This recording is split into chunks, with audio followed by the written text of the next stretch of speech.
নিশ্চিতভাৱে চাওক আচলতে নিপকুৰ এখন জাননী আৰু সেই জাননীখনৰ পিছতেই এক প্ৰকাৰ আতংকিত হৈ পৰিছে নৈপৰীয়া আছু শ'লমাৰী গাঁও অৰ্থাৎ হোজাই শ'লমাৰী গাঁৱত আৰু পোনপ্ৰথমে মই এটা পৰিৱেশ দেখুৱাই লওঁ যে ক্ৰমান্বয়ে যি উমৰাংচুৰ যি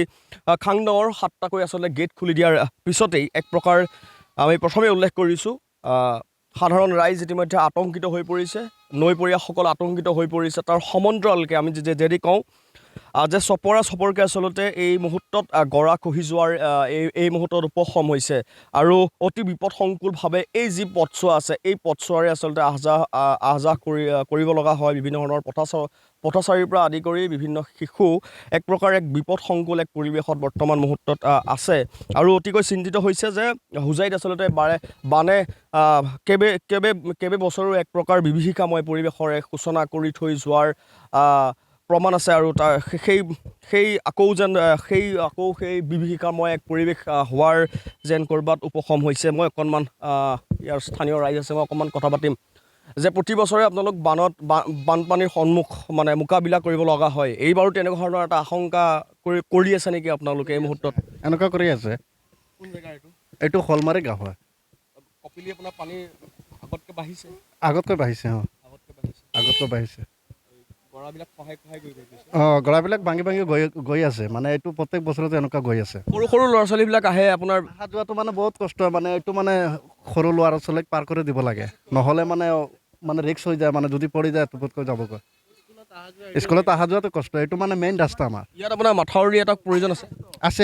প্ৰয়োজন আছে এইটো ৰাস্তাটো প্ৰয়োজন আছে বিধায়কগৰাকীক আহ্বান কৰিব বিধায়কগৰাকীকতো আহ্বান কৰিছোঁ আমি মানে একবাৰ আহিছিলে বহুত আগত আহি পেলাই কৈছে এইটো বেটা দি দিব তেতিয়া মানে বেটাটো হোৱা নাই ইলেকশ্যনটো গ'ল আৰু আমাৰ লগত আৰু দেখা সাক্ষাৎ কৰা নাই অহা নাই ইয়াত এতিয়া মানে নতুন বিধায়ক অহা নাই এইটো হায়ংগৰ পৰা আহিছে আহি পেলাই গ'ল আৰু আমাৰ ইয়াত নাহে এইটোৱে একমাত্ৰ ৰাস্তা যিটো আপোনাৰ স্কুলীয়া ল'ৰা ছোৱালীৰ পৰা আদি কৰি বিভিন্ন ধৰণৰ বেপাৰ বাণিজ্য চলে এইটো ৰাস্তাৰে এইটোৱে মেইন ৰাস্তা খহি গৈছে এইটো আমি বিধায়ক আহ্বান জনাইছোঁ এইটো মানে অতি সোনকালে কৰি দিব লাগে মাথাউৰিটো সেইপাৰতো হ'ল আমাৰ এইপাৰতো হোৱা নাই কিমান ঘৰ মানুহ আছে ইয়াত শ'লমাৰীত ইয়াত প্ৰায় 500 মানুহ আছে 500 ঘৰ আছে বানপানী হ'লে বহুত মানুহ প্লাবিত হ'ব এইবাৰো ভয় এটা খায় মানে পূৰা ভয় এতিয়াতো ফ্লাড আৰম্ভ হৈছেহে 2-3 মাহ এনেকৈ ভুগি যাব লাগিব নিশ্চিতভাৱে কেমেৰা সহযোগীৰ জৰিয়তে মই আৰু এটা পৰিৱেশ মই দেখুৱাই লওঁ যে এই যে সৰু ল'ৰা ছোৱালী অৰ্থাৎ অকণমান আগতেই মন্তব্য কৰিছে যে বিভিন্ন ধৰণৰ ল'ৰা ছোৱালীয়ে এই পথছোৱাৰ বা বেপাৰ বাণিজ্য এই পথছোৱাৰে চলে তাৰ সমান্তৰালকৈ আমি যদি কওঁ যে এই গৰা ক্ৰমান্বয়ে আচলতে 100 পৰা 200 পৰা যি ধৰণে আচলতে খহিবলৈ লৈছে এক প্ৰকাৰ আতংকিত হৈ পৰিছে নৈপৰীয়া যাতে আকৌ পুনৰ সেই আগৰ কেইবছৰ দৰে আচলতে বিভীষিকাময় পৰিৱেশৰে সূচনা হোৱাৰো এই মুহূৰ্তত আশংকা কৰা হৈছে গতিকে তেওঁলোকৰ এটাই আহ্বান যে এই স্থানত এটা মাথাউৰি হওক আৰু মাথাউৰি হ'লে এই শ'লমাৰী যি আমি কৈছোঁ যে শ'লমাৰী গাঁৱৰ বিভিন্ন ধৰণৰ